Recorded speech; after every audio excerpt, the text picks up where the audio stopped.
अवान साहब सियालकोट में भी वही कुछ हुआ जो पूरे पाकिस्तान में हुआ। तो ये फार्म 45 और फार्म 47 ये अवान साहब अब बच्चे को याद हो गए कि जिस अदालत ने अप टू सुप्रीम कोर्ट उनके पास बल्ले का निशान नहीं रहने दिया था, अब वही अदालतें उनको कहाँ तक इंसाफ दे सकेंगी, ये एक सवालिया निशान है।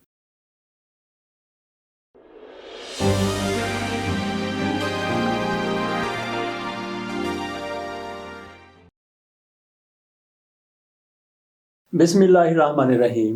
आसफ अली साहब से पूछते हैं कि इनके अपने हलके में, अजद मली साहब वाले हलके में और साथ वाले हलके में यहाँ पे ख्वाजा आसफ साहब और रेहाना इम्तियाज़ डार साहिबा मुकाबले में थी, वहाँ पे क्या हुआ?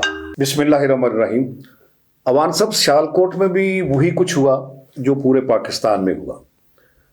सियालकोट में अगर मैं सबसे पहले अपने हलके की बात करूं, रेहाना इम्तियाज़ डार वर्सेस ख्वाजा आसिफ। आपका ये हलका है कि साथ वाला हलका है? वोट तो मैंने जो अपना कास्ट किया है वो अपने गांव में, वो दूसरा हलका है। अच्छा जी। अरमान सुबहानी साहब, लेकिन क्योंकि सियालकोट शहर में मैं रहता हूँ जी, ठीक है, तो ज़्यादा कंसर्न या दिन रात शब रोज़ जो गुजरते हैं वो ख्वाजा आसिफ साहब और मोहतरमा रेहाना डार साहब के हलके में गुजरते हैं। असद मली साहब अलग हलके से हैं? जी, अली असद मली साहब उसमें डस्का शामिल है। अच्छा, जो दूसरी तरफ जी वो उस पर भी बात करते हैं जी। तो सबसे पहले तो मैं बात करूंगा रेहाना इम्तियाज़ डार साहब के हलके के हवाले से, इसलिए भी वो पूरे पाकिस्तान की नज़रें उस इलेक्शन पर थी और मीडिया पर इलेक्शन से पहले भी तबसरे होते रहे और इलेक्शन के बाद भी होते रहे, और इस बात को भी छुपाया नहीं जा सकता कि तकरीबन काफ़ी चैनल्स में रेहाना इम्तियाज़ डार साहब के जो वोट थे वो 1,31,000 के करीब, और ख्वाजा आसिफ साहब उनसे कोई 50,000 वोटों से हारे और 50,000 वोट वो पीछे थे। ये चीज़ें मीडिया की सूरत में, इलेक्ट्रॉनिक मीडिया की सूरत में पूरे पाकिस्तान बल्कि पूरी दुनिया ने देख ली हैं, और ज़ाहिर है इसको मिटाया नहीं जा सकता किसी भी जाली रिजल्ट की सूरत में। तो ये फार्म 45 और फार्म 47 ये अवान साहब अब बच्चे को याद हो गए। हत्ता कि मैं अपने वाले से भी करता हूँ बात कि मैं वकील होने के बावजूद इलेक्शन लॉ से शायद उतनी वाकफियत नहीं थी पहले जितनी इन इलेक्शन के ज़रिए हो गई हैं, क्योंकि बार बार एक चीज़ को रिपीट किया तो वो सारी चीज़ें हमें भी अब असबर हो गई। फार्म 45 वो फार्म 45 होता है जो प्रिजाइडिंग अफसर किसी उस इलेक्शन पोलिंग स्टेशन का रिजल्ट देता है, कंसर्न एक। तो उस फार्म 45 के बाद जब ये रिजल्ट सारे 300-400 हलकों के मिलकर जाते हैं रिटर्निंग अफसर, तो वो एक फाइनल कंसोलिडेट उस रिजल्ट को जमा करके वो फार्म 47 की सूरत में उम्मीदवारों के सुपुर्द कर देता है। अब उसके लिए एक टेक्निकल और कानूनी बात यह है, आला अदालतों के फैसले भी मौजूद हैं और इलेक्शन लॉज भी मौजूद हैं कि रिटर्निंग अफसर वो फार्म 45 जो प्रिजाइडिंग अफसर ने दे दिए हुए हैं उनके पास भी पहुंच चुके हैं। रिटर्निंग अफसर जब रिजल्ट को कंसोलिडेट करता है तो उसमें तमाम उम्मीदवारों को या उनके नुमाइंदों का होना ज़रूरी है। सियालकोट के जिस हल्का की हम बात कर रहे हैं वहाँ DPO सियालकोट ने रेहाना इम्तियाज़ डार को या उनके किसी नुमाइंदे को रिटर्निंग अफसर तक के ऑफिस तक उनकी रसाई होने नहीं दी। अमलन उन्हें नामुमकिन बना दिया गया कि वो रिटर्निंग अफसर, ज़ाहिर है उसमें रिटर्निंग अफसर नंबर 1 पर शामिल था, DPO का किरदार उसमें बाद में आता है, लेकिन DPO और रिटर्निंग अफसर दोनों ने मिलकर उनको अंदर दाखिल होने से मना कर दिया। और फिर उसके बाद ज़ाहिर है कि उसमें जो नताइज में तब्दीली की गई कि उनकी 50,000 लीड को ख़त्म करके उनको 18,000 में शिकस्त सिर्फ फार्म 47 में लिख दिया गया। इसको आप कामयाबी तो नहीं कह सकते। और अगर आप अली असद मली के हल्का की बात करें, वो भी तकरीबन 40-50,000 वोटों से जीत गए थे।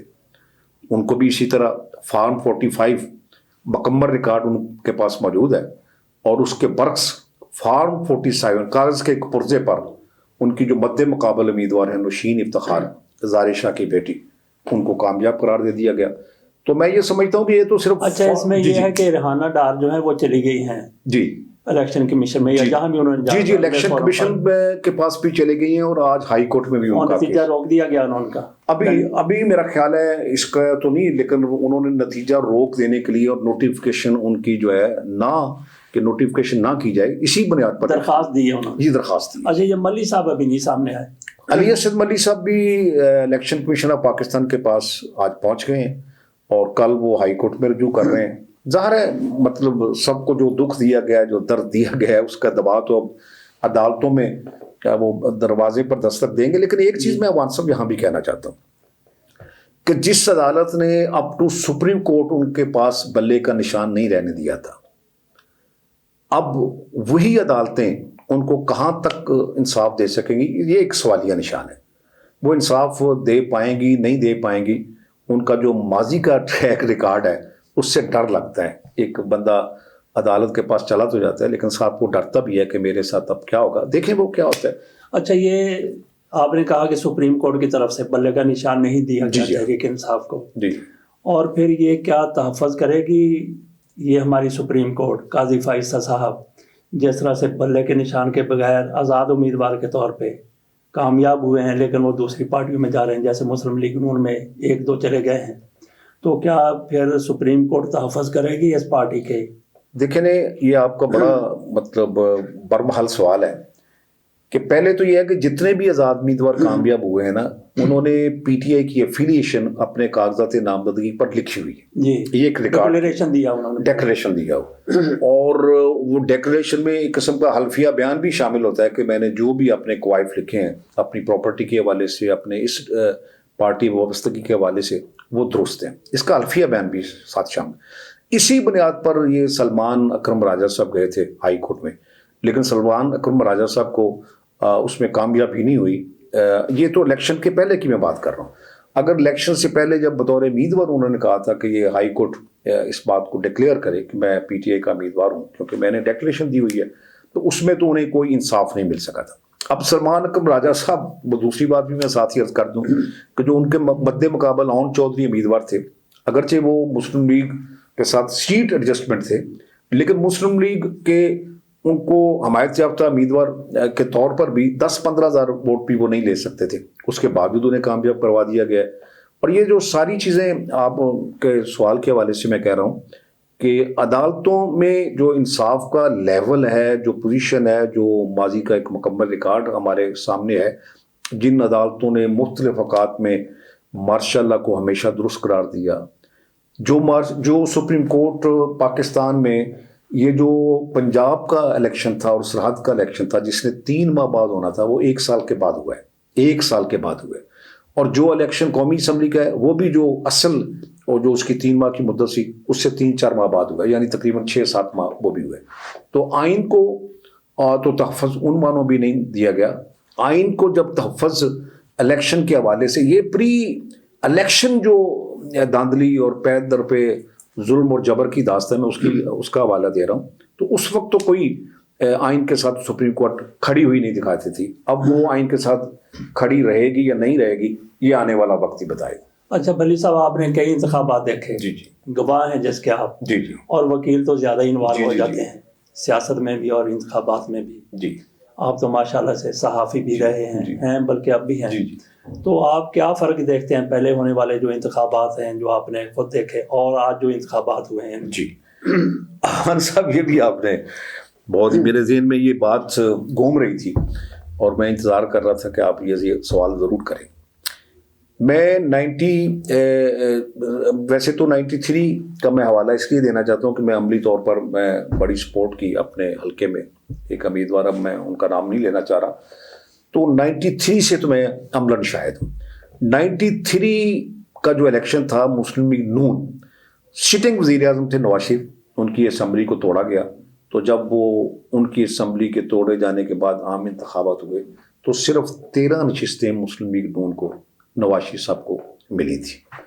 میں یہ سمجھتا ہوں کہ 93 سے یہ اب تک 5-6 جو انتخابات ہوئے ہیں، ہر انتخابات میں مختلف انداز میں جو دھاندلی کی گئی یا دھاندلی کے جو مختلف حربے یا مختلف ہتھ کنڈے استعمال کیے، ان سب کو اگر ملا لیا جائے अवान साहब उन सबको मिला लिया जाए अच्छा। और उसको फिर 100 से ज़रब दी जाए, तो ये इलेक्शन धांधली के हवाले से उन तमाम इंतखाबात से आगे की बात है। 100 से मैं ज़रब देने की बात कर रहा हूँ, और तमाम वो हरबे इस इलेक्शन में भयक वक्त मैदान में उतार दिए गए। और सबसे आखिरी बात तो ये है कि ये देखें, मैं दोबारा अर्ज करूंगा कि ये मैं अपने अंगूठे पर निशान दिखाना चाहता हूँ। जब मैं वोट देने गया, आपके भी अंगूठे पर ये अनमिट, ये तो वोट की हिफाजत के लिए कि मैं अपने वोट को दोबारा इस्तेमाल ना करूं, यानी कोई भी वोटर अच्छा बली साहब, आप यहीं से अपनी बात आगे बढ़ाइएगा। जी जी जी जी। अच्छा, तो आपने निशान की बात की है जी, जो कुछ इंतखाबात में हो गया, आपने ये भी कह दिया कि इस तरह करें, जमा करें और उसको 100 से ज़रब दें जी। तो ये जो निशान है ना, ये कुछ लोगों की लानत का निशान है जिन्होंने इंतखाबात में ये सारा कुछ किया है जी, जो हमारे अंगूठों पर मौजूद है। तो आप ऐसे एग्री करते हैं? नहीं, मैं तो ये करता हूँ कि ये हमारे जो निशान है ये तो हमारे बाशूर वोटर का निशान है, लेकिन ये स्याही अगर उनके चेहरे पर मल दी जाए तो ये फिर लानत की स्याही में जरूर इसको मैं शुमार करूंगा। तो मैं ये अर्ज करता हूँ कि एक तरफ तो वोट की इतनी हिफाजत है कि कोई भी वोटर अपने वोट को दोबारा इस्तेमाल ना कर सके, और दूसरी तरफ ये है कि 40-50 हज़ार वोटर्स का दिया हुआ वोट जो है उन पर डाकाजनी की जाए, और वो 40,000 की लीड खत्म करके या 50,000 की लीड खत्म करके दूसरे उम्मीदवार को 18,000, सिर्फ मैं दोबारा अपने अल्फाज दोहराता हूँ कि वो कागज पर लिखा हुआ है, 47 फॉर्म पर उनकी कामयाबी लिखी हुई है। अदरवाइज जब वो रात को शीशा भी देखते होंगे तो उन्हें शर्मिंदगी महसूस होती होगी, वो कामयाब तो नहीं हुए। जिस तरह के नतायज आए हैं, तो आप माशाल्लाह से पंजाबी हैं जी, तो हमें फ़ख्र है पंजाबी होने पर, पाकिस्तानी होने पर। एक मुहावरा है वो मियाँ नवाज शरीफ के लिए, ख्वाजा आसफ के लिए, आप कहाँ तक तायद करते हैं? जी जी, कि वो दरख्त उगा कहीं पे तो उसकी छाँव में बैठ गए। हाँ बिल्कुल ऐसे ही है। ये बहुत ही ज़ाहिर है पंजाबी की कहावत है जिसमें उर्दू में डाला भी नहीं जा सकता और वो तमाम अल्फाज भी नहीं बयान किए जा सकते। वैसे हकीकत यही है कि वो मतलब उस दरख्त की छाँव पर वो बैठे हुए हैं जिसकी तरफ आपने इशारा किया और जिसमें पंजाबी कहावत में इशारा है। जी, बहुत शुक्रिया जी। अल्लाह ताला खुश रखे।